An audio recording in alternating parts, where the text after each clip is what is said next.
We in? I'm focused? Alright, so, I'm not gonna be before you long because one thing that also sucks is people's attention span.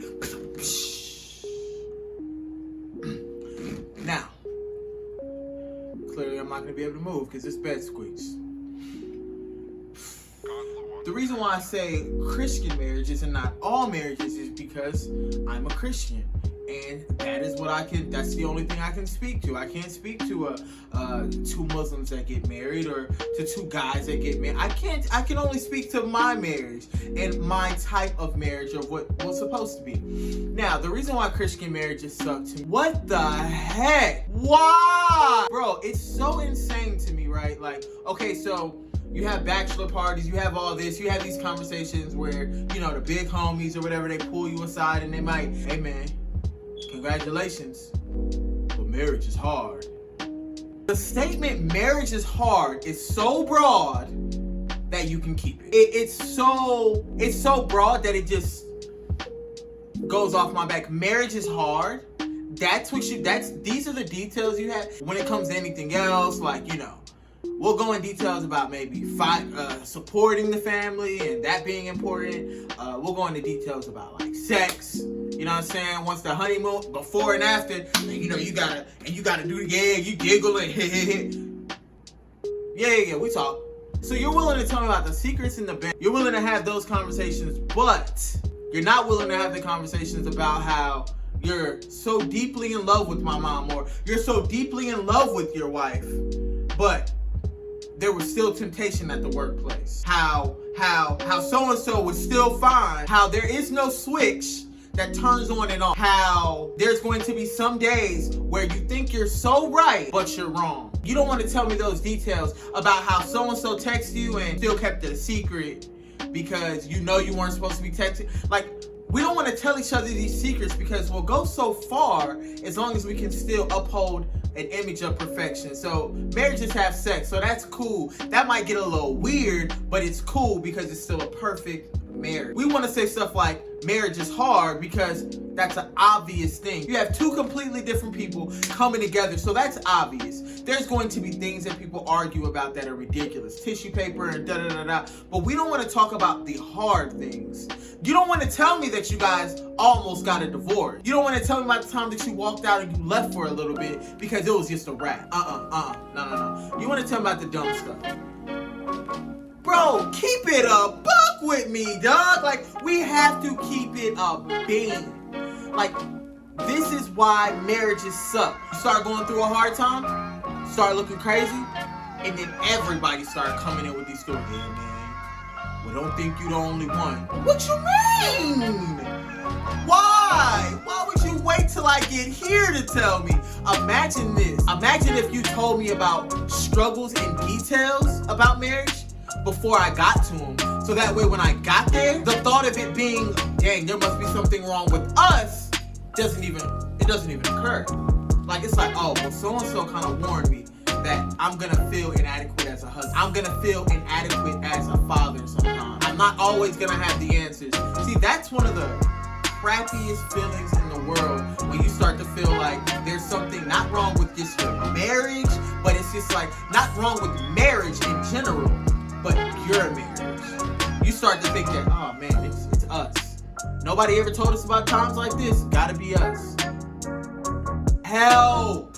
That's all I'm saying. Now, I'm not saying marriages being screwed up is your fault. And I'm not talking to parents. I'm just talking to anybody in general who is married and decides to just give sex details or details about stuff that really doesn't matter when it comes down to the basis of things. Like, we need to know what to do when it doesn't feel like you love the person that you're staring at. We need to know what to do when it feels like we don't mean the vows that we once said before. These are the things that we really, really need to know. We know how to have sex. We're good at sex. We good with that, and I promise, if we're not good with it, it's like riding a bike. We're good with that. We're good. Please talk to us for real. Keep it up. If you got a homie that's about to get married, keep it a buck. Hey bro, it's gonna be some days that suck. Keep it up, but and then tell them why. We have to help one another. This is why the stats read the way they are. There are a lot less young people getting married because it's not because we talk about the bad things about marriages. It's because we just get divorced. People are just getting divorced. I was talking to one of my homies a couple of days ago, and mind you, he's I think 20. He just turned 21. And I told him, I was like, marriage is the best thing that ever happened to me. His parents are married, I think. You know what that dude looked at me and said straight up? He said, dog, that is crazy. I was like, for real? You think so? You know why he said that? He said, I've never heard anybody say that in my entire life. What? You've never heard anybody say that in their entire life? That marriage is, that they are so happy that they got married? I said marriage was the best choice or something like that I made. You've never heard that? Like, what are we doing? One of the reasons why I had to preference this as Christian is because to keep the image of a perfect marriage up, you're actually robbing God of his glory, right? So if you and your wife have went through these terrible times and y'all have stuck it out, first of all, you have to know that that was by the grace of God that your marriage is still together. Husbands, wives, you guys cheating, you guys stay together. I understand you wanting to keep something like that private, and I'm not telling you to make a billboard, but if you are still married and you guys are making that work, you are robbing God of his glory by not saying, yo, this happened to us, but by the grace of God, we were able to stick it out. For the price of making our marriage look perfect, we'll watch another marriage crumble. Or we'll wait until everything looks freaking sane for a marriage, and then we'll start talking about, well, you know, we went through this, and this too. And yeah, your mom used to smack me around. I'm like, yo, when did all this happen?